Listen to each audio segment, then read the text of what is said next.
peut l'attendre, hein? Non?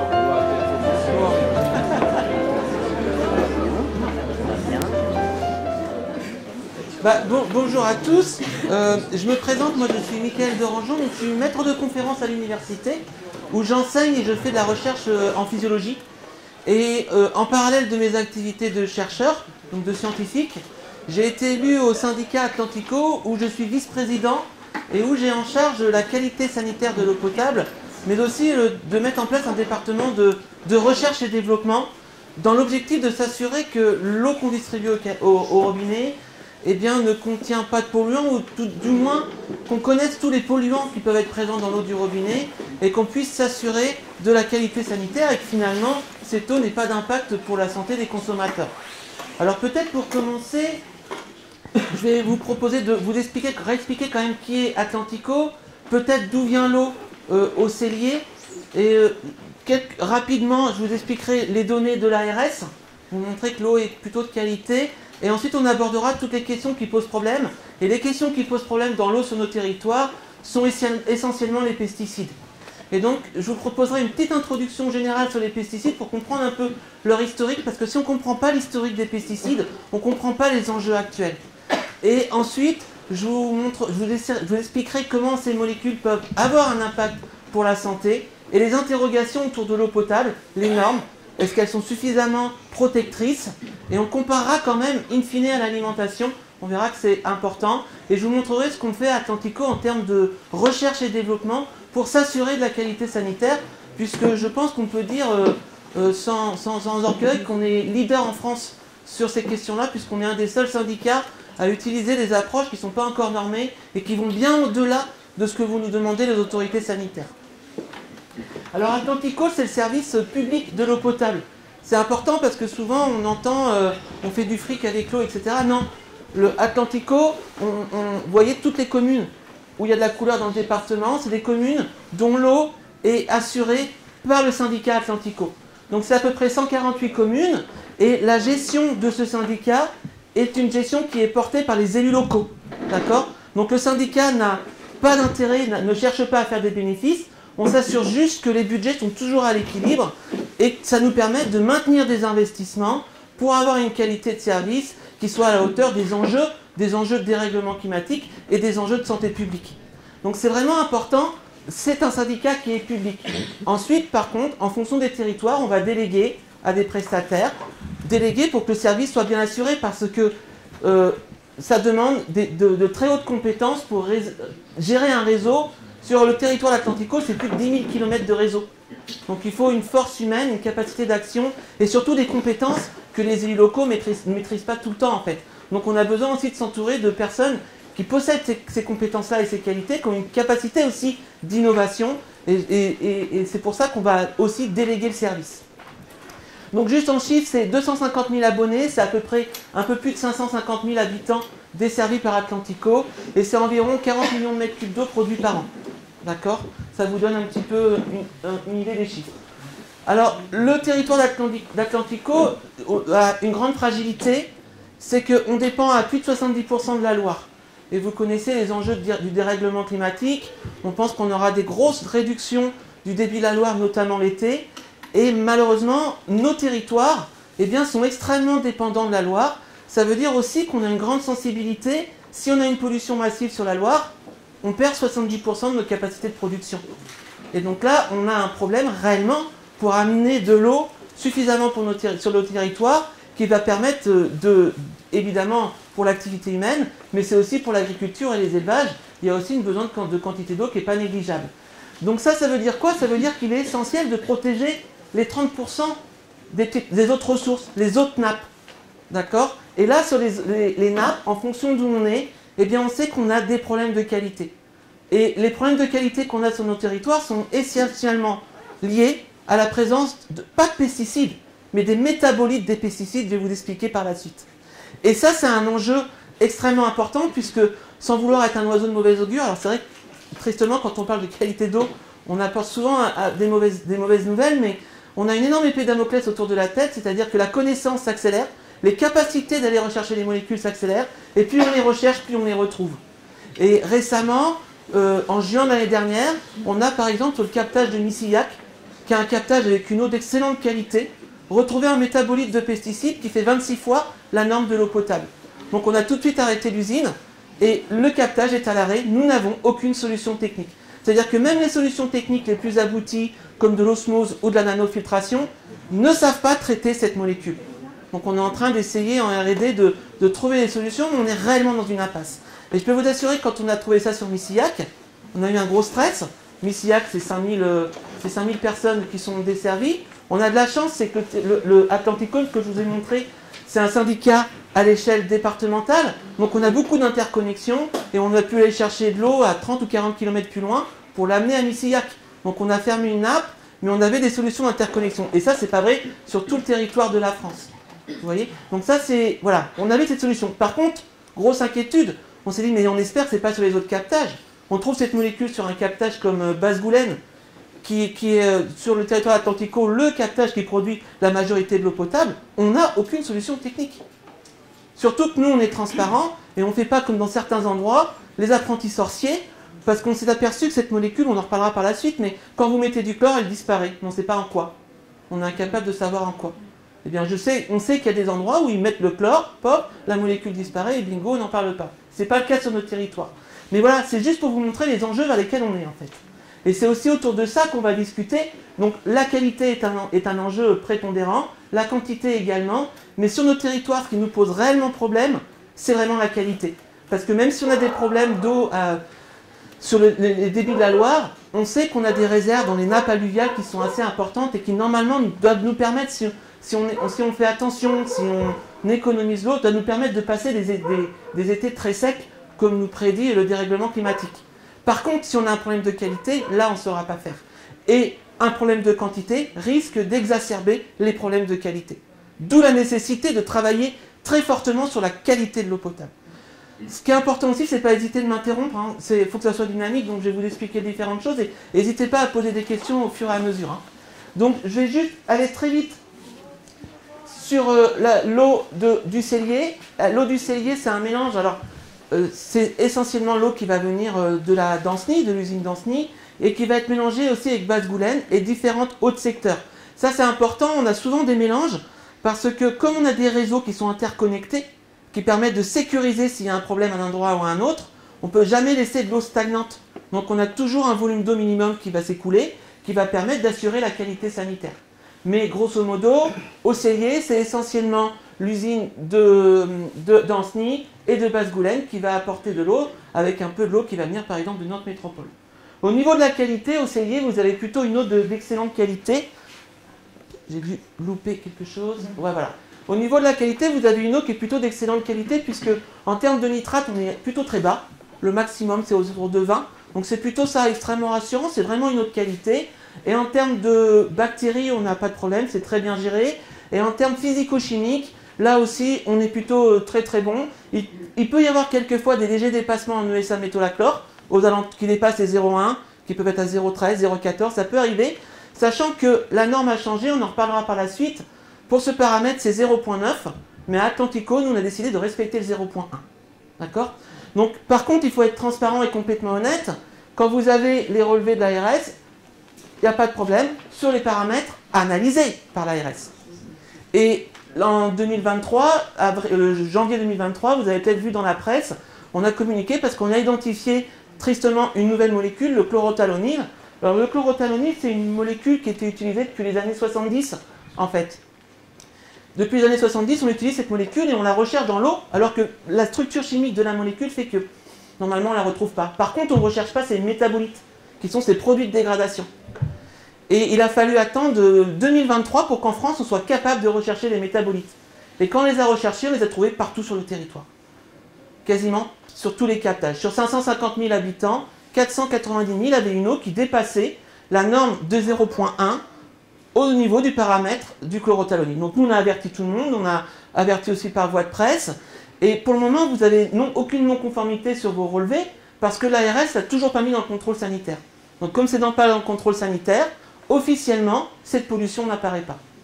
Mais officieusement, nous, on a bien communiqué, on a bien donné l'information à tout le monde pour que quand les gens tournent le robinet, qu'on ne soit pas en train de se dire qu'est-ce qu'on nous cache, qu'est-ce qui est moléculaire. Non, on est honnête, on l'a trouvé, on le dit. Voilà. Est-ce qu'il faut s'inquiéter? On va en parler par la suite. Mais vous voyez, j'ai mis les résultats là pour ANSNI. On tourne dans l'eau brute toujours entre 0,33 et 0,20. Et en sortie, on est autour de 0,17, 0,2. Donc on arrive à gérer avec les charbons actifs. Le Veolia qui s'occupe de l'usine est en train de faire des tests. Et je pense que très rapidement, on devra avoir une solution pour être aux alentours du 0,1. Alors ça paraît, on dépasse la norme de qualité. Pour autant, par rapport à d'autres territoires, c'est rien. Hein. Moi j'ai des territoires où j'ai entendu plus de 8 microgrammes par litre dans ce métabolite. Voilà. Par contre, ce qui est intéressant, c'est que maintenant on a plus d'1 an de recul et on s'aperçoit que le taux du chlorothalonil est très stable en Loire. Et ça nous a assez étonnés. Ça veut dire qu'entre les niveaux d'été et d'hiver, avec des volumes qui peuvent être, des quantités d'eau qui passent à la seconde, qui peuvent être fois 10, fois 20 en termes de débit, eh bien on n'a pas d'effet de dilution. Ça veut dire qu'on est quasiment tout le temps au même niveau. Ça traduit très probablement qu'il y a un réservoir de pollution qui est astronomique et que finalement on est toujours au max de ce qu'on peut lessiver et qu'on va en avoir pendant des années. Voilà. Mais il est toujours utilisé? Non, interdit en 2020. Interdit en 2020, mais c'est seulement en 2023 qu'on a pu mesurer son métabolite. Et pourquoi interdit en 2020? Parce qu'on l'a trouvé en Suisse. On l'a même trouvé dans l'eau d'Évian. Ce qui vous donne un indice de la capacité de ces molécules à polluer les ressources. Voilà. Alors le chlorothalonil était une molécule utilisée très massivement dans toute l'agriculture, le maraîchage. Ça a été utilisé dans certaines peintures pour les bateaux anti-fouling. Alors je pense que sur notre territoire, les peintures anti-fouling, c'est pas l'origine de la pollution. Et c'était une molécule qui avait une visée antifongique. C'était ça l'utilisation de cette molécule, fongicide. Voilà. Et donc là, on le retrouve un peu partout. Alors, de ce qui se dit, très probablement qu'elle va devenir non pertinente. Pour le moment, elle est pertinente, donc on doit respecter le 0,1. Syngenta nous a déjà expliqué, la représentante nationale, qu'ils ne posent pas de problème de santé. Ils ont fait des nouvelles mesures qu'ils ont données à l'ANSES. Et ont pu expliquer publiquement à un congrès à Nice en juin que de toute façon l'ANSES devrait le déclarer non pertinent. Donc il ne faut pas s'inquiéter. Excusez-moi, ça veut dire quoi non pertinent? Je vais vous l'expliquer par la suite. Non pertinent, pertinent, c'est la notion est-ce que ça peut avoir un impact pour la santé ou pas? Est-ce que ça mime la molécule mère ou pas? Et en fonction de ça, eh bien la norme n'est plus de 0,1 mais de 0,9. Voilà, donc on risque de voir ce paramètre qui sera plus normé à 0,1 mais 0,9. Ça veut dire que sur notre territoire, on sera plus hors norme. Mais la volonté d'Atlantico est de respecter les 0,1 pour toutes les molécules et de s'affranchir de ces problématiques pertinentes, non pertinentes, qui sont des problématiques, soyons honnêtes, d'un point de vue scientifique, un peu d'apprenti sorcier, et qui sont basées uniquement sur les données des fabricants et très très rarement sur les données publiques de recherche académique, parce qu'il y a très peu de recherche sur ces domaines-là. Voilà. On va en reparler par la suite. Alors, ce qui est important pour parler de la pollution, je voulais d'abord, en introduction, quand on parle de qualité d'eau, quand on parle de pollution, il faut faire attention, on a toujours des idées préconçues. On peut avoir parfois des approches très dogmatiques. Et ça pose toujours un problème. Ça pose toujours un problème parce qu'en général, on se trompe. Et je voulais illustrer ça, j'aime bien illustrer ça par une petite vidéo de 1956. Et je ne sais pas si vous vous rappelez, mais à l'époque, l'alcool était autorisé dans les cantines. Et pourquoi dans les cantines on mettait de l'alcool? Parce qu'on était persuadés, il y a même des médecins qui le proposaient à cette époque, que c'était très bon pour la santé des enfants, ça les rendait plus forts, plus vigoureux et que c'était important.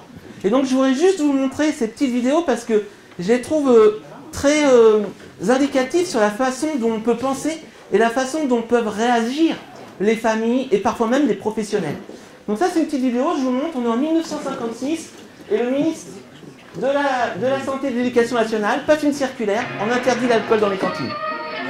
Bonjour, les enfants des écoles primaires sont des enfants heureux. Plus question de cantine, ils vont déjeuner comme des grands au restaurant d'enfants. Et comme les bonnes habitudes sont valables pour toute une vie, on y prend d'abord l'habitude d'être propre. Là, l'enfant vit sans contrainte. Mais son éducation s'est intégrée à son alimentation. Il y prend l'habitude de manger correctement. Un menu scientifiquement équilibré tient compte en ce qui concerne le choix des boissons de la dernière circulaire du ministre de l'Éducation nationale qui vient d'interdire dans toutes les cantines scolaires toute boisson alcoolisée pour les moins de 14 ans.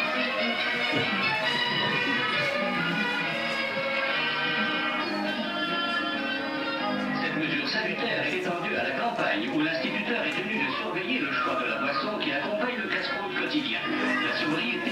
une bonne habitude.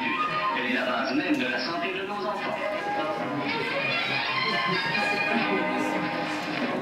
Alors d'après vous, qu'est-ce qui se passe? Qu'est-ce qui se passe dans les campagnes? Qu'est-ce qui se passe à Paris? Eh bien les gens manifestent, ils ne sont pas contents. Parce que l'alcool est important pour la santé des enfants.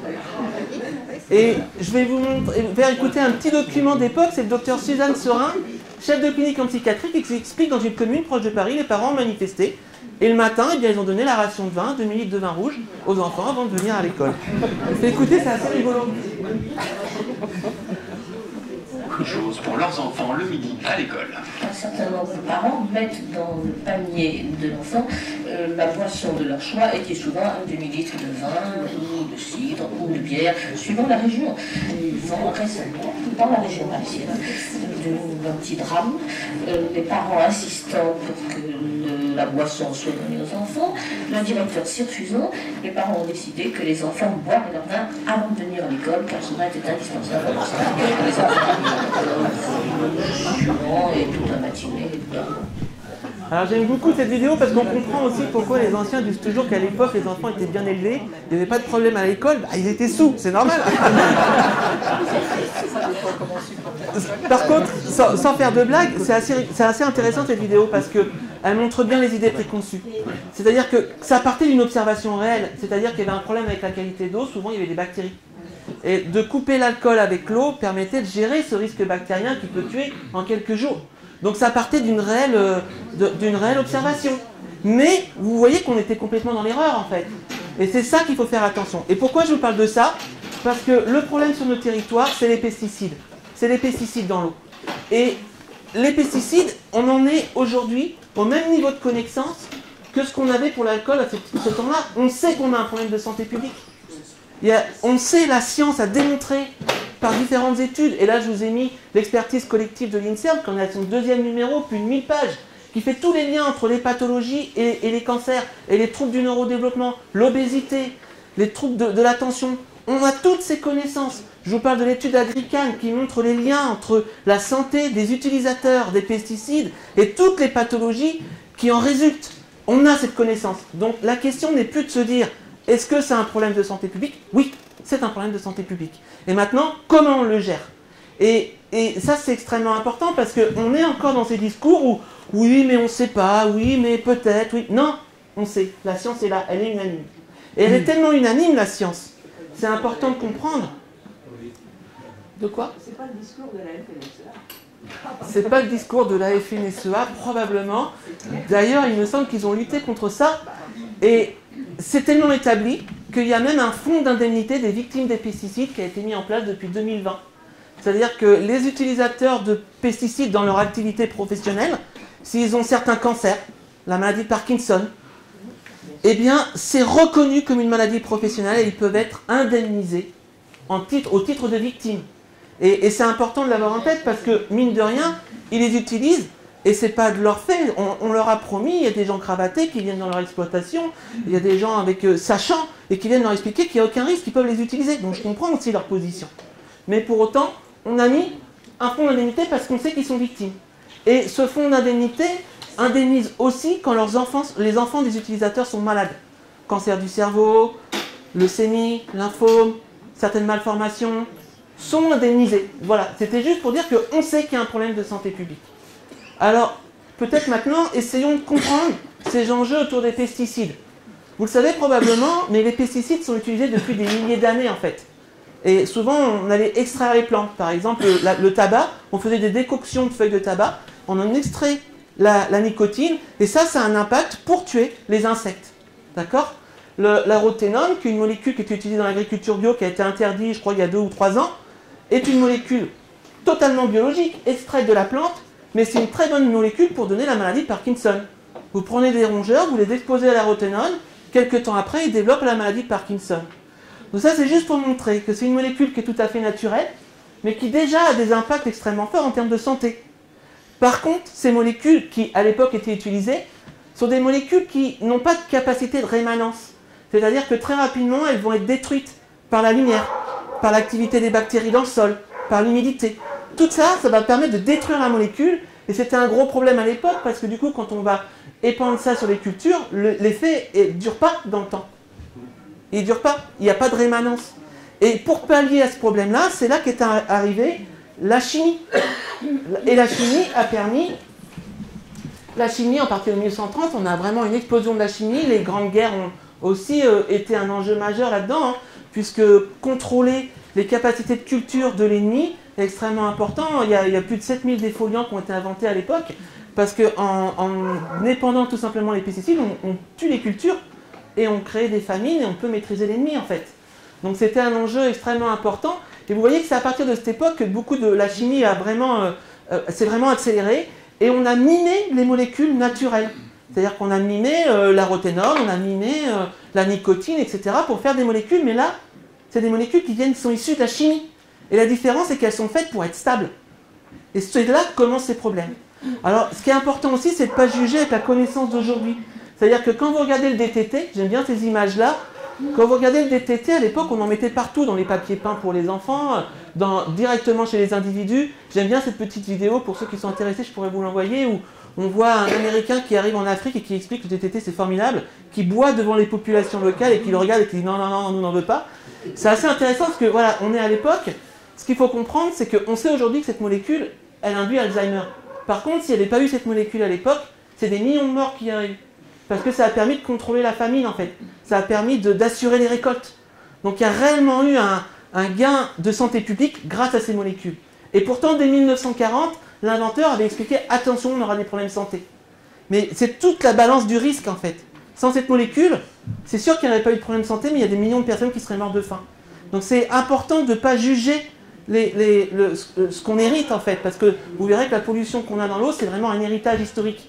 Ça aussi permet une évolution de la société, ça a permis que la nourriture, l'alimentation, le prix de l'alimentation ne devienne plus trop un problème pour une partie des Français. Vous voyez ce que je veux expliquer. Ça, c'est important de bien l'avoir en tête. Alors le problème, c'est la rémanence. C'est que ces molécules qui sont issues de la chimie, quand elles sont épandues, elles sont très résistantes. Et c'est là où commence le problème. Donc qu'est-ce que c'est les notions de métabolites? Je vais vous mettre cette petite molécule. L'exemple, je vous ai parlé tout à l'heure du chlorothalonil, c'est la molécule qui est en haut. Cette molécule, quand vous regardez sa structure chimique, vous ne la retrouvez pas dans l'eau. Elle était dans le contrôle sanitaire, mais au fond, ça ne sert à rien de la mesurer puisqu'on ne la retrouve pas dans l'eau. Vu sa structure chimique, on est à peu près sûr de ne pas la retrouver. Par contre, ces métabolites, on ne les a jamais recherchés. Il a fallu attendre près de 60 ans pour pouvoir le faire. Et vous voyez que le métabolite, si vous comparez les molécules, par exemple, là, vous êtes un petit peu loin, mais l'atome de chlore qui était ici est enlevé et va être changé par un groupe de soufre avec de l'oxygène. Et ça va donner des propriétés totalement différentes à la molécule. Ça veut dire que si vous faites une mesure de chlorothalonil, cette molécule-là, vous ne la trouverez pas dans l'eau. Par contre, elle est présente. C'est juste que comme elle est un petit peu différente, on ne peut pas la mesurer. Donc il faut avoir des approches techniques qui permettent spécifiquement de mesurer cette molécule. Et l'autre problème, quand vous faites des petits changements, soit vous enlevez ces propriétés toxiques, soit au contraire, vous les exacerbez. Et ça, c'est tout l'enjeu de la recherche aujourd'hui. Je vous parlerai tout à l'heure de la nappe de Machecoul, qui est une nappe qui nous inquiète beaucoup sur la qualité. Les utilisateurs au-dessus nous ont donné la liste des molécules qu'ils utilisent, c'est une grande avancée. 49 molécules, on a identifié plus de 360 métabolites qu'on ne recherche pas. Juste à partir de ces 49. C'est là tout l'impasse qu'on a en fait. Et c'est ce qui explique pourquoi Atlantico demande du zéro pesticide sur les zones de captage, on va revenir par la suite. Alors le problème c'est que j'ai fait un petit tour de l'expologie, on est entouré par ces molécules. Ça c'est un petit rapport sénatorial, j'aime bien le montrer, où déjà dans les années 2000 on détectait dans la pluie, parce que je sais qu'il y a des personnes aujourd'hui qui récupèrent la pluie en pensant qu'elle est propre en fait, parce que voilà, ça vient du ciel, qu'il n'y a aucun risque sanitaire et qu'ils peuvent la consommer. Je vous ai montré, vous voyez, à l'époque, on pouvait retrouver jusqu'à 24 microgrammes d'alachlore, par exemple, dans la pluie. Et si vous mesurez actuellement, par exemple, le prosulfocarbe, on peut retrouver des quantités extrêmement fortes dans l'eau de pluie. Donc il faut faire attention aux idées préconçues, parce que là, on peut avoir un impact pour sa santé. De façon générale, j'ai mis la carte de France, avec les molécules qu'on en retrouve, on sait que, de façon générale, les eaux souterraines sont polluées. Vous avez ici le nombre de pesticides présents dans les eaux, donc il y a un code couleur. Plus c'est rose, plus il y en a, entre 50 et 100 molécules. Et vous voyez qu'en fait, on a une contamination assez généralisée. Attention, sur cette étude-là, qui commence à être vieille, par exemple, le chlorothalonil, il ne figure pas. Et toute la difficulté, c'est ça, c'est qu'on mesure là juste les pesticides, pas leurs produits de métabolites. Et comme je vous expliquais, sur 49 pesticides utilisés sur la nappe de match couche, c'est plus de 360 métabolites connus, parce qu'on sait qu'il y en a aussi des pas connus. Et en plus, quand vous allez mettre ça dans une filière pour traiter l'eau potable, vous êtes obligé de mettre du chlore, parce que le chlore va contrôler le risque bactérien qui peut tuer en quelques jours. Il y a encore eu une quinzaine d'années au Canada des gens qui sont morts avec le réseau parce qu'il n'y avait pas suffisamment de chlore, donc ce paramètre est important. Le chlore lui-même va avoir des interactions et métaboliser et créer des nouveaux métabolites. Donc il faut une eau brute la plus pure possible pour s'assurer de la qualité sanitaire. Alors, bon, ça c'était juste pour faire l'état des lieux, hein. Vous voyez, ça reprend, hein. 75% des molécules qui ont été retrouvées sont des molécules d'origine et simplement 18% des molécules de dégradation. Parce qu'en fait, on recherche quasiment jamais les molécules de dégradation. Si on les recherchait, on passerait une grande majorité de molécules de dégradation. Alors, maintenant, l'idée c'est de parler de la norme de l'eau potable parce qu'on a du mal à s'imaginer à quoi elle correspond. Dans l'eau potable, pour chaque molécule, alors c'est pesticides, médicaments, alors médicaments oui ou non, parce que c'est pas encore bien réglementé, mais vous n'avez pas le droit de dépasser 0,1 microgramme par litre. Et ça, on a du mal à se représenter ce que ça veut dire. 0,1 microgramme par litre, c'est un comprimé de Doliprane dilué dans 2 piscines olympiques. Donc vous voyez que c'est quand même des doses qui sont extrêmement faibles. D'accord? Donc quand tout à l'heure je parlais de 0,15, c'est vraiment, même 0,2, on est sur un comprimé de... Enfin, quand je parle de 0,2 par exemple à la place de 0,1 pour le chlorothalonil, ça veut dire que le comprimé de Doliprane, il n'aurait pas été dilué dans 2 piscines, mais dans une. Donc on est quand même sur des dilutions qui sont extrêmement faibles. Par contre, la question qu'il faudra se poser, c'est quand même, à ces niveaux-là, est-ce qu'on peut avoir un impact pour la santé? Et je vous apporterai des éléments de réponse. Mais vous voyez que la norme est quand même très protectrice en France. On est à 0,1 microgramme. Alors je sais que certains actuellement aimeraient que cette norme n'existe plus et qu'on puisse... Ça c'est une norme de qualité. Et on a une norme sanitaire qui est par rapport au Vmax. C'est-à-dire la Vmax, c'est la valeur à partir de laquelle la molécule pourrait avoir un impact sur la santé qui est déterminée à partir des données des fabricants. Et il y a beaucoup des lobbies, j'ai envie de dire, qui aimeraient bien qu'on aille plutôt abandonner cette valeur de 0,1 et qu'on aille plutôt vers les valeurs de Vmax. Et là, on n'est plus du tout la même. Si vous prenez le SA-métolachlore, la Vmax, c'est 510 microgrammes par litre. Donc on n'est plus du tout sur les mêmes niveaux de quantité. Alors, ce que je vous ai expliqué là à l'instant et tout à l'heure, 0,1 microgramme par molécule, et l'ensemble des molécules recherchées ne doit pas dépasser les 0,5 microgrammes par litre. Et puis est arrivé un problème, c'est la problématique des métabolites, donc les résidus de dégradation des pesticides. J'aime pas parler d'abord de résidus de dégradation, plus de produits de transformation. Parce que les molécules peuvent rester aussi grosses, en fait, même des fois plus grosses par la transformation. Donc, c'est les métabolites, est arrivé ce problème, et l'État ne savait pas trop comment gérer. Donc, c'est là qu'ils ont fait créer la notion de pertinence, non-pertinence.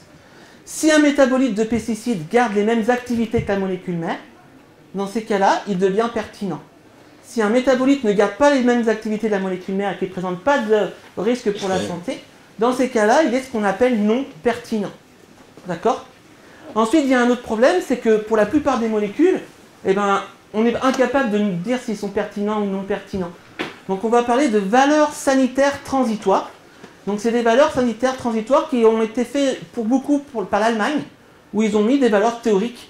Et donc pour le chlorothalonil, comme on n'a pas de Vmax, c'est de valeur sanitaire, on va utiliser une valeur sanitaire de transitoire qui est de 3 microgrammes. Et récemment, en octobre 2023, notamment dans la région de Caen, on a dépassé amplement les 3 microgrammes pour le chlorothalonil, le chloridazone, etc. J'ai entendu dans certaines régions de France jusqu'à 20 microgrammes par exemple litre pour le chloridazone. Eh bien l'État, le ministère de la Santé a invalidé, a changé la norme, la réglementation, et pour ces deux molécules, on n'a plus besoin de respecter la valeur sanitaire de transitoire. Donc, comme ça, on peut continuer à distribuer de l'eau du robinet.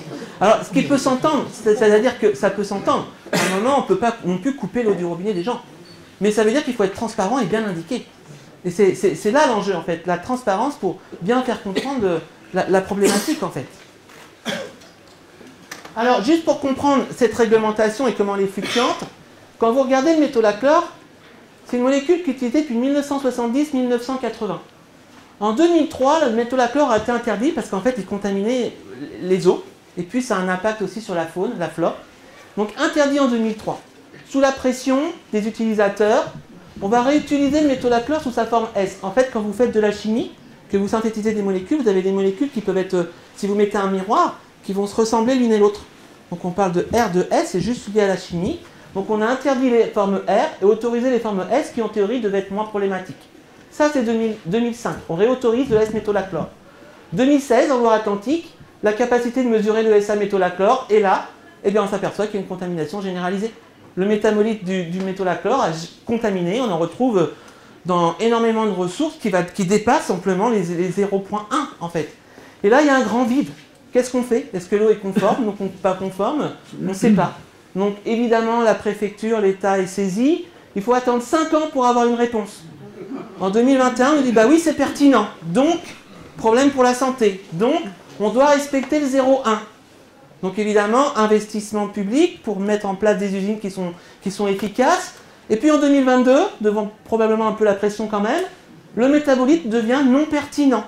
Il ne présente plus de risque pour la santé. Donc c'est plus 0,1, maintenant c'est 0,9. Mais, petite subtilité, 2023, l'ANSES demande l'interdiction du S-métolachlore, non pas pour sa dangerosité sur l'homme, mais pour son impact sur les milieux. Et on est toujours en attente de l'avis de l'Europe, parce que le S-métolachlore est très probablement un perturbateur endocrinien. Si l'Europe déclare que c'est un perturbateur endocrinien, du fait que la molécule mère est un perturbateur endocrinien, le métabolite redeviendrait pertinent. Donc on attend, on ne sait toujours pas. Donc vous voyez un petit peu toute la difficulté, et c'est pour ça qu'à Atlantico, la décision des élus est de respecter le 0,1 pour toutes les molécules et ne pas se poser ces questions-là et d'essayer d'atteindre le 0,1. Parce que c'est pas tout le temps possible. Mais en tout cas d'essayer de le faire, et quand c'est pas possible, d'être transparent et de l'indiquer. Est-ce que vous pouvez nous dire qu'est-ce qui fait qu'il est devenu de pertinent à non pertinent en 2022? En fait, le producteur de la molécule a produit des nouvelles données. Notamment, ils ont changé les valeurs max à laquelle ils ont testé. Et avec cette nouvelle donnée, l'ANSES a un protocole qu'il doit respecter.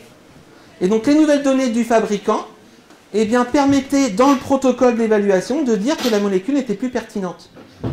Et là, pour y avoir une discussion, parce que en fait, ce qu'ils ont fait à cette époque, c'est qu'ils ont, quand le producteur de la molécule n'a pas été dans les mêmes concentrations que dans les premiers tests. Et on s'est arrêté avant à une concentration plus basse que celle qui avait un effet qui était déjà connu. Pour essayer de résumer, en fait. De toute façon, ça pose de fait un problème essentiel. C'est qu'on est au fabricant qui s'auto-cautionne en disant non, il n'y a pas de problème. Et c'est exactement le problème du chlorothalonil. On parle de probablement au moins 10 milliards d'investissements en France pour traiter cette molécule. Et celui qui va dire si la molécule est pertinente ou pas, c'est l'ANSES à partir des données qui sont fabriquées par le fabricant de la molécule. Donc on est quand même face à un problème de confiance, j'ai envie de dire. Est-ce que le métolachlore, là, peut se transformer en plusieurs sortes de métabolites? Très probablement. C'est-à-dire, par exemple, pour le chlorothalonil, on s'est aperçu, le métabolite du chlorothalonil, on s'est aperçu que dans notre réseau de distribution, on n'avait pas le même taux en sortie d'usine qu'au bout du réseau. Et en fait, ce qu'on est en train de travailler là-dessus, on met en place un programme de recherche pour comprendre comment le chlore, il le modifie, et en fonction de ça, de comprendre quels sont les métabolites qui pourraient être produits par le chlore, et de s'assurer que ces métabolites, eux non plus, n'ont pas des impacts. Voilà. Mais ça ne devrait pas être à un syndicat de faire ça, ça devrait être porté au niveau national. Est-ce idiot de pouvoir penser que des métabolites peuvent aussi se combiner entre eux et créer de nouveaux métabolites? Les métabolites entre eux, peut-être pas, mais avoir des effets cocktails, c'est possible, on va en parler par la suite. Ouais. Voilà. Mais par contre, en fonction des conditions, on sait que le chlore agit sur le chlorothalonil dans les premiers résultats, et il semblerait que quand vous enlevez et vous laissez à l'air, le chlore disparaît et vous retrouvez vos taux de chlorothalonil. Donc c'est la modification induite par le chlore est peut-être réversible. Et est-ce que dans les eaux vendues en bouteilles et marques que je connais, on fait ce genre de recherche ou il n'y a pas d'obligation non plus comme... Alors il y a un bel article sur Le Monde qui est sorti il n'y a pas très longtemps, qui va répondre à toutes vos questions. Ils se sont fait épingler dans les eaux en bouteille parce qu'en fait, contrairement à ce qu'ils ont droit, ils mettent des traitements. Il y a du charbon actif et on retrouve des métabolites. Mais pas partout et probablement pas en même quantité non plus. Voilà. C'est-à-dire que dans les viandes, on retrouve du chlorothalonil, mais on n'est pas à ces quantités-là. Vraiment, on est à l'état de trace, quoi. Mais on le retrouve. Et c'est quand même une eau qui est captée dans le massif alpin, avec une capacité de filtration qui est quand même importante. Oui, sur votre frise, on voit que le métabolite a pu être analysé en 2016 avec une réautorisation en 2005, qu'on peut supposer qu'il y avait une forme un peu d'innocence à l'époque de réautoriser le produit sans trop savoir. Mais il me semble que pour le glyphosate qui a été renouvelé là très récemment, au moment du renouvellement, on est capable de mesurer les métabolites et leur dangerosité déjà. En fait, on n'a pas du tout tiré de leçons de... Non. Non. Alors, si, les leçons économiques, les leçons sur la santé, non. Non, on est capable, le glyphosate, de mesurer les métabolites. Le glyphosate, c'est assez emblématique parce que c'est une des molécules les plus utilisées. Après, d'un point de vue sanitaire, je pense que c'est pas la plus grave. Même si on sait qu'elle peut induire des cancers. La science là-dessus est assez unanime. Sur les modèles de murins, les modèles de mammifères, on voit bien. Et surtout, ce qu'on parle très peu, c'est les impacts en termes de neurodéveloppement. Parce qu'en fait, le glyphosate mime une petite molécule qu'on a dans le cerveau et qui a un rôle très important dans l'apprentissage. Et a la capacité, lui, comme son métabolite, de passer la barrière hémato-encéphalique. Donc vraiment d'aller dans le cerveau. Voilà. Et donc ça, on en parle généralement très peu. Alors, la question que je voudrais voir avec vous maintenant, c'est de se dire, est-ce que ça peut avoir un impact santé? Parce que je vous ai montré que 0,1, c'est très faible quand même, on est d'accord? C'est très très faible. Eh bien, je voulais vous montrer cette étude qui est assez intéressante. Alors, à nouveau, il faut faire attention. Des études, comme je vais vous montrer, il y en a très peu. Par contre, elles montrent des résultats extrêmement importants et pour lesquels il faut vraiment s'inquiéter. Mais ce n'est pas parce qu'il y a ces résultats-là qu'il faut le prendre comme une vérité acquise. C'est-à-dire que la science doit se refaire pour s'assurer que ça a été bien fait. En tout cas, c'est des publications qui ont été faites il y a maintenant 4 ans, qui ont été remises en cause par personne. Donc, qui montrent quand même la fiabilité. Qu'est-ce qu'ils ont fait dans ces études? Eh bien, ils ont utilisé 3 antifongiques qu'on retrouve le plus dans l'alimentation, notamment dans les petits pots pour bébés. Le cyprodinil, le mépanimpérine, le pyriméthanil. Et ça, c'est intéressant parce qu'ils les ont mis à la norme de l'eau potable, 0,1. Et l'idée était aussi de tester l'effet cocktail. Et ils ont fait 2 choses. Ils ont nourri des souris qui sont prédisposées à avoir la maladie d'Alzheimer, donc une population sensible. Ça, c'est ce qui arrive dans la société. On sait qu'en fonction des gènes qu'on a, on peut être prédisposé à avoir des pathologies. Donc on mime ça sur les rongeurs. Et on va regarder au bout de 6 mois, qu'est-ce qui se passe? Eh bien, ce qui se passe au bout de 6 mois d'alimentation avec l'eau à 0,1, les souris font 20 fois plus d'Alzheimer que celles qui ont une eau sans les 3 pesticides, à 0,1. Donc là, on a des preuves que déjà à 0,1, on a très probablement un impact sur la santé. D'accord? Très probablement. Voilà. Mais attention, c'est à l'état encore, il faut que ce soit validé par d'autres. Mais il y a des prémices de science qui montrent qu'on est dans une zone de danger, même si on est à 0,1. Et alors ce qui est encore plus inquiétant, c'est qu'ils ont refait ça. Ah oui, j'ai oublié de dire. Moi, je suis scientifique de formation, et donc, même si je suis élu, je suis avant tout un scientifique. Et donc, tout ce que je dis, le diaporama peut être en accès libre. Si on me le demande, je peux donner ma carte et on le donne. Et vous aurez toutes les références pour aller vérifier et valider ce que j'ai dit. C'est extrêmement important de ne pas être crédule et d'aller vérifier. Donc, je vous donne les références à chaque fois et vous pouvez aller le chercher. Je pense que ça, c'est un point essentiel. Et ce qui est intéressant, c'est cette étude. Ils ont refait la même chose, mais cette fois-ci, ils ont donné des mamans gestantes. Les 3 antifongiques qui posent un problème sur Alzheimer. Eh bien, qu'est-ce qu'on retrouve? Vous voyez ici, ça c'est des coupes d'hippocampe du cerveau de la souris. L'hippocampe est une petite zone qui est extrêmement importante dans la mémorisation. Si vous enlevez l'hippocampe, vous n'êtes plus capable de faire de la mémoire à long terme. Donc l'hippocampe a un rôle clé sur la mémorisation et aussi un rôle par la suite sur les capacités cognitives. Eh bien, ce qu'ils observent, c'est que les 3 molécules sont suffisantes pour modifier la neurogénèse, la capacité à fabriquer des neurones, et surtout modifient la capacité des neurones présents à se différencier, à se connecter, à faire des connexions. Et toutes les capacités cognitives d'un enfant dépendent de ses capacités de connexion. Et bien, ce qu'il démontre, c'est que déjà, à 0,1, ces 3 molécules qu'on retrouve le plus dans l'alimentation des bébés sont suffisantes pour moduler la capacité des neurones à se différencier, à se connecter, et in fine, à donner les capacités cognitives à un système nerveux. Donc c'est quand même assez préoccupant, parce qu'on voit dans notre société une augmentation très importante des troubles du neurodéveloppement. J'entends régulièrement, on parle de 30% d'enfants dans les classes avec des troubles du neurodéveloppement. Ce n'est pas des problèmes d'éducation, c'est des enfants qui ont souvent un cerveau qui est fait différemment, qui n'interagissent pas de la même façon avec l'environnement, et qui ont des capacités cognitives différentes, ce qui fait qu'ils ont un comportement qui est différent. Et souvent, on associe ce comportement qui est différent à un problème d'éducation. Non, c'est que leur cerveau n'est pas fait pareil. Et ça, c'est extrêmement important à bien avoir en tête. Et vous voyez que là, avec ces 3 pesticides dans l'eau potable, à la norme de 0,1, on peut déjà avoir un impact. Alors, ce qui est important, c'est que vous voyez que finalement, on a déjà un terrain fertile pour le développement de maladies neurologiques plus tard dans la vie, très probablement. Et ça pose une question, l'incertitude scientifique d'une protection de la santé à 0,1. Donc, ce qui renforce aussi la politique d'Atlantico à demander du 0 pesticide sur les aires de captage. Par contre, il y a un point qui est essentiel. C'est-à-dire que souvent, on oublie la notion de risque. Et là, je parle de risque. Qu'est-ce que je veux dire par la notion de risque? Quand un enfant est né et que vous lui donnez à manger, vous êtes en train de le tuer. Parce qu'on a un certain pouvoir oxydatif. Mais si vous lui donnez une bonne alimentation saine, qui correspond à ses besoins, vous le tuez sur 90 ou 100 ans. Si vous ne lui donnez pas à manger, vous le tuez en 3-4 jours. C'est cette notion de risque qu'il faut bien avoir à l'idée.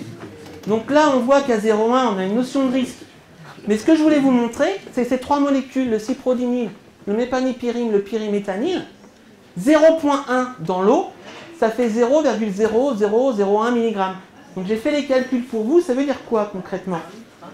Ça veut dire que si vous faites la correspondance avec la norme de l'eau potable, j'aime bien prendre l'exemple du céleri, parce qu'en général, personne n'aime le céleri, et ceux qui en mangent, c'est qu'ils font attention à leur santé, j'exagère un peu, mais pas loin. Eh bien, vous voyez que pour le pyriméthanil, vous êtes à 200 000 fois la norme. Ça veut dire que quand vous achetez un céleri, le producteur a le droit jusqu'à 20 mg de pyriméthanil dans ce céleri. Donc 200 000 fois la norme de l'eau potable. Ça veut dire que si vous mangez 250 g de purée de ce céleri, c'est potentiellement 5 mg de pyriméthanil. Si on compare à la norme de l'eau potable, il faudrait boire 50 000 litres d'eau potable pour avoir la même quantité qui déjà peut avoir un impact pour la santé. Donc c'est extrêmement important d'avoir ça en tête, cette notion. C'est-à-dire que souvent on a une inquiétude sur la qualité de l'eau potable, à juste titre, parce que l'eau est la base de la chaîne alimentaire, et l'eau doit être dépourvue de polluants. Mais il faut bien imaginer qu'avant de se poser la question de l'eau, il faut se la poser, hein, mais on se pose la question de son alimentation, parce qu'on n'est pas du tout sur les mêmes taux. Et pour aller plus loin dans la démonstration, c'est important.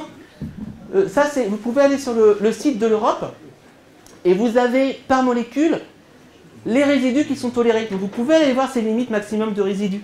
S'il y a des professionnels de santé, je vous encourage à faire ça parce que souvent on dit qu'il faut avoir une alimentation saine, etc. Ça veut dire quoi une alimentation saine? Et ça c'est important. Et vous voyez que vous avez tous les légumes et vous avez les molécules qui vont être autorisées. Donc par exemple, quelqu'un qui n'a pas forcément les moyens, il peut acheter des kiwis. Même s'ils ne sont pas bio, on s'en moque parce qu'en général, il n'y a pas de traitement. Par contre, quand on va acheter de la salade ou ce genre de choses, alors là, il est pertinent d'aller peut-être sur une alimentation bio parce qu'on sait que là, on va avoir des quantités de résidus qui sont quand même astronomiques. Et alors, ce que je voulais vous montrer, c'est ça, c'est assez intéressant.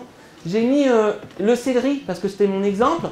Et puis là, vous avez les lentilles et vous avez les normes chlorpyrifos, glyphosate, boscalide. Vous pouvez voir que dans ces normes qui sont faites par l'Europe, par exemple, pour le glyphosate, c'est 0,1 mg/kg pour quasiment tous les légumes. Par contre, vous voyez la lentille ici, 10 mg. Vous savez pourquoi? Ils ont multiplié par 100 la norme. Eh bien, c'était pour les accords avec le CETA, le Canada. Les lentilles, on ne pouvait pas venir sinon.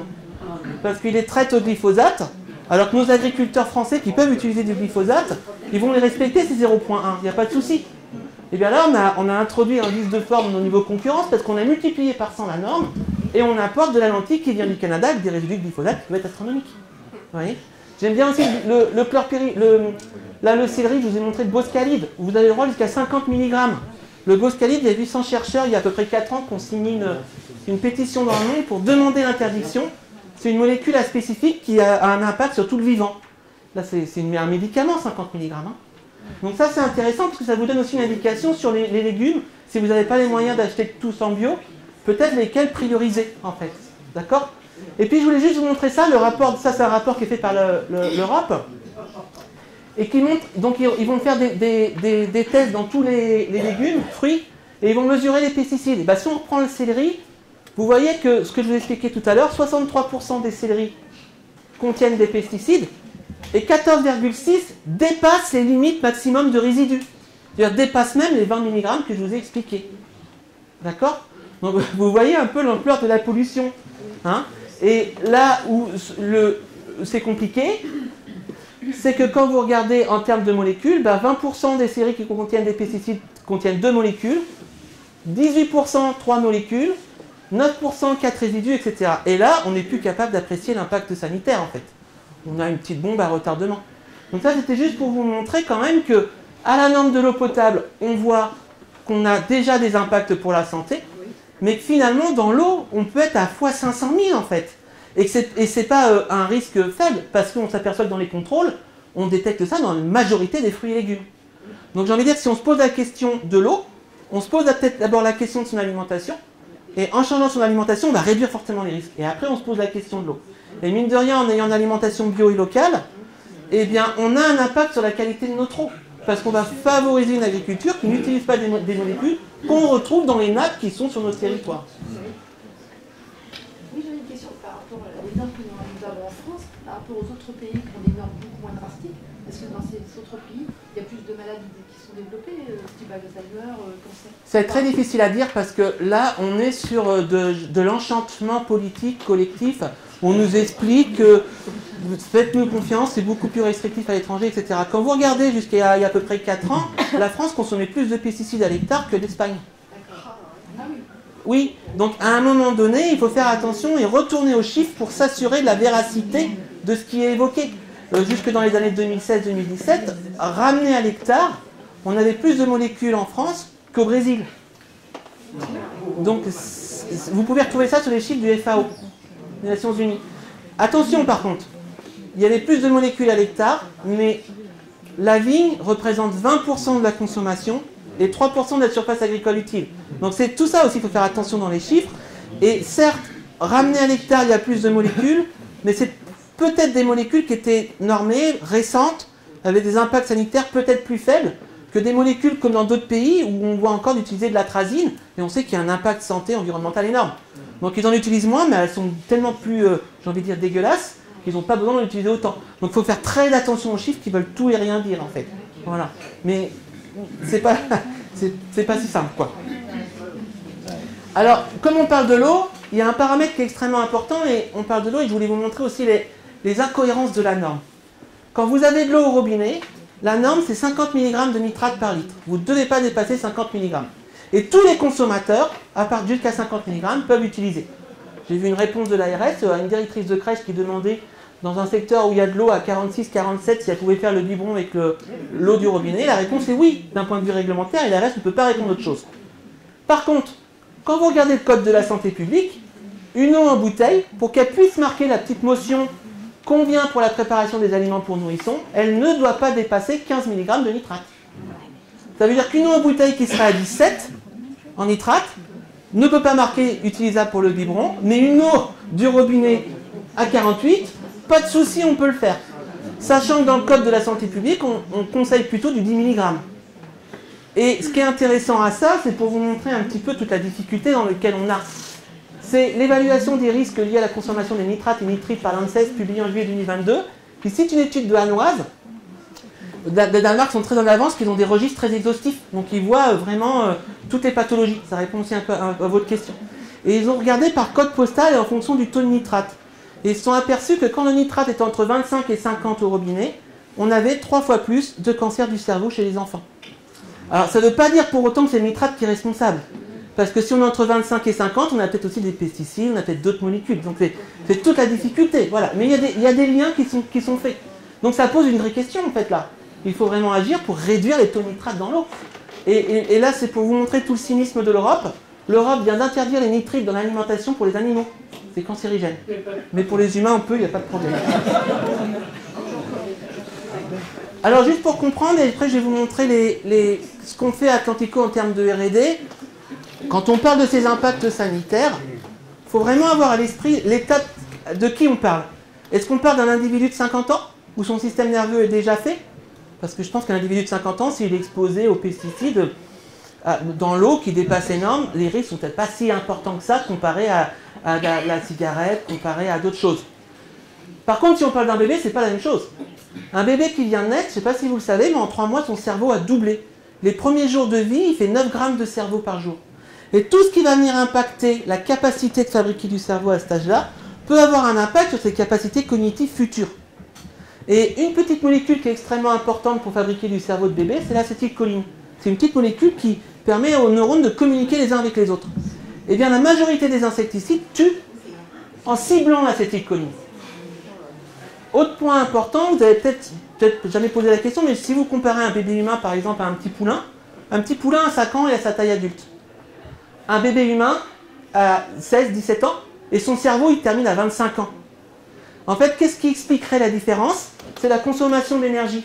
C'est-à-dire que le cerveau humain est tellement complexe, il demande tellement d'énergie au départ pour fabriquer cette complexité, que plus de 60% de l'énergie en moyenne qui est absorbée par un bébé sert juste à fabriquer du cerveau. Juste. Ça veut dire que s'il devait grandir à la vitesse d'un poulain, il n'aurait pas assez de ses jours et de ses nuits pour amener suffisamment d'énergie pour créer son cerveau, créer les muscles, les os, enfin tout ce qui va avec pour la croissance. Eh bien, ça c'est extrêmement important parce qu'une grande majorité des pesticides vont cibler les capacités énergétiques des cellules. Et c'est comme ça qu'ils vont tuer les antifongiques, en général, c'est comme ça qu'on va tuer la levure, etc. Et donc pour résumer ça, je voulais juste faire un petit schéma et vous allez vite comprendre. Quand vous mettez une prise, pour recharger votre téléphone, vous mettez dans la prise, l'électricité c'est quoi? C'est un petit mouvement d'électrons. Je pense que ça on le connaît à peu près tous. Et bien c'est exactement comme ça que fonctionne le cerveau. C'est-à-dire que le cellule fonctionne par activité électrique. Et l'activité électrique va être portée par le sodium, le potassium. Et c'est comme ça que ça marche. Et cette activité électrique va être notamment régulée par l'acétylcholine que je vous expliquais, qui est une petite molécule qui est libérée, qui permet la communication entre les neurones. Eh bien, la quasi-totalité des insecticides, les pyréthronéides, les organochlorés, les carbamates, vont cibler l'acétylcholine. Soit ils ciblent les enzymes qui dégradent l'acétylcholine, et le ciblent de façon assez spécifique parce que c'est conservé dans l'ensemble du vivant, en fait. Soit ils ciblent les capacités à la libérer, ou alors ils ciblent les petits récepteurs qui vont recevoir l'acétylcholine et donner l'information. Pour évaluer les effets à faible dose de l'eau potable, il faut avoir cette notion de perturbateur endocrinien. Je ne sais pas si vous connaissez ça, mais beaucoup de pesticides sont des perturbateurs endocriniens. Ça veut dire qu'à partir du nanogramme, ils peuvent déjà avoir un impact sur l'organisme. Et en fait, ce qui est difficile, et ce qui est encore plus inquiétant, c'est qu'ils peuvent avoir des effets transgénérationnels. Alors, je ne sais pas si vous connaissez ça, mais c'est pour ça que je vous ai mis la reine ici. Je ne sais pas si vous connaissez la différence entre la reine et les ouvrières. Génétiquement, elles sont identiques. Qu'est-ce qui fait qu'elles n'ont pas la même corpulence, le même fonctionnement? C'est l'alimentation qui est donnée. Et l'alimentation joue sur l'épigénétique. L'épigénétique, c'est quoi? C'est toutes les expériences que vous avez dans la vie, font des petites marques sur votre recette. Donc comment vous faites? Vous mettez des petits post-it dans le livre et vous allez vite trouver la page. Eh bien l'épigénétique, c'est ça. Toutes les expériences de vie qu'on a, met des petites étiquettes sur les gènes et permet de les utiliser ou pas facilement. Et ça, on transmet à nos enfants. Donc on ne modifie pas le code génétique, mais on transmet à nos enfants nos expériences de vie et qui va modifier la capacité dont ils pourront utiliser leurs gènes. Donc par exemple, on sait qu'un père alcoolique qui consomme beaucoup d'alcool fait des marques épigénétiques qui est transmis à ses enfants, et tristement, ces enfants ont un risque majoré de développer de l'addiction à cause de l'expérience de son père. Une maman qui a été violée, on a souffert à cause de ces marques d'épigénétique. Eh bien, ces molécules-là font ces effets transgénérationnels. Alors, pour essayer de mesurer ça, à Atlantico, on a décidé de sortir du paradigme on fait une molécule par molécule avec les impacts sanitaires.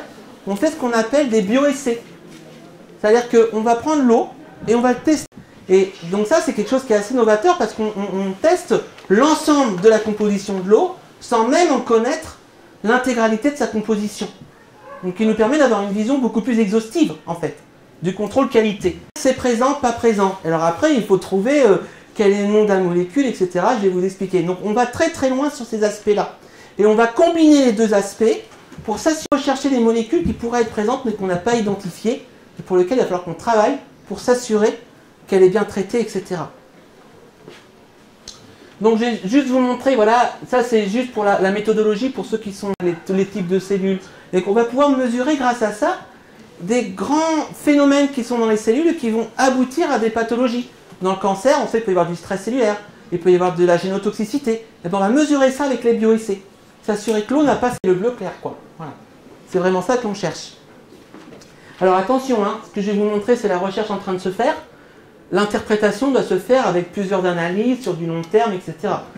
C'est très intéressant ces empreintes-là parce qu'elles sont assez spécifiques de l'eau. Donc ça c'est intéressant. Ils recherchent 4000 molécules. Parmi ces 4000 molécules, on a des contaminants industriels, pesticides, produits pharmaceutiques. Enfin nous on ne s'arrête pas à un type de polluant. On en cherche tout.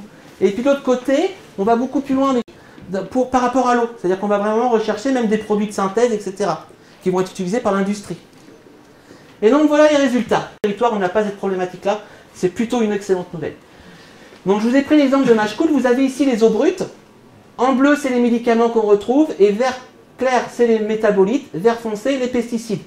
L'eau brute, la sortie de la station de production d'eau potable, on l'a fait plusieurs fois.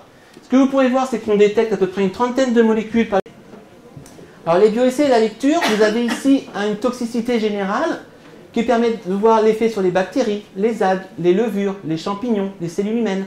Et après, on va tester la perturbation endocrinienne, des effets thyroïdiens, androgéniques, œstrogéniques, du stress cellulaire, bref, tout ce qui peut avoir un impact en santé, et ça c'est fait sur des cellules humaines. Et là, voilà un problème de type antifongique. Et là, il faut maintenant aller identifier les molécules, ça veut dire qu'on ne recherche pas les bonnes. Et comme je vous disais, on a travaillé là avec les opérateurs au-dessus de la nappe qui nous ont donné les listes de molécules, 49, mais il y en a 360 métabolites qu'on ne recherche pas. Problème. Alors ça, je voulais juste vous expliquer je ne sais pas si j'ai le temps parce que je crois que je suis un peu trop bavard. Mais le problème qu'on a là, quand vous regardez ici, hop, on a vraiment un problème sur les bactéries, les champignons. On va se dire, bon bah c'est pas trop santé humaine. Mais en fait, notre santé dépend de notre microbiote. Et on a dans notre intestin énormément de bactéries, de levures, de champignons qui ont un rôle clé. On sait aujourd'hui que même la motivation... Et là, c'est un impact qu'on n'évoque pas souvent, mais tout à l'heure, vous parliez du glyphosate. On pense justement un des impacts du glyphosate sur le neurodéveloppement, c'est qu'il cible des bactéries qui ont l'enzyme qui est présente dans les plantes. Et il modifie le microbiote. Et chez les enfants autistes, on retrouve un microbiote qui est modifié.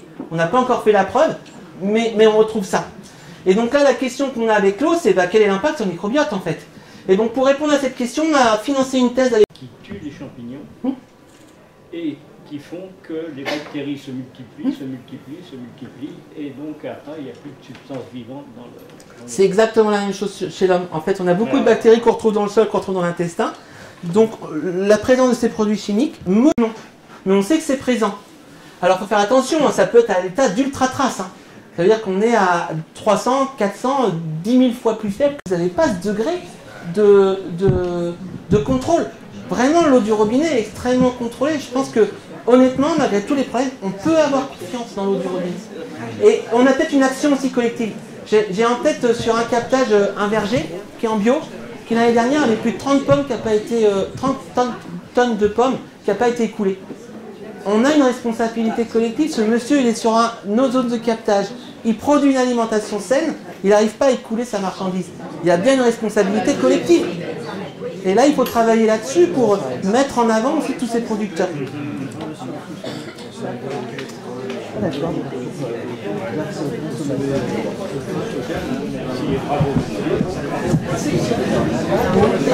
Ça répond aux questions, j'espère. Je n'entends parler de cette heure-là,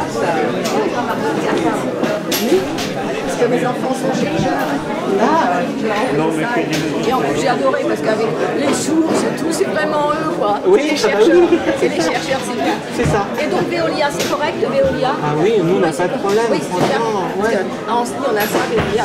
Non, ils réagissent. Et mes chercheurs, moi, ils habitent Paris, c'est comment l'eau? Paris, Paris a volonté de mettre une grosse usine, c'est 3 grosses usines, 1 milliard d'euros d'investissement.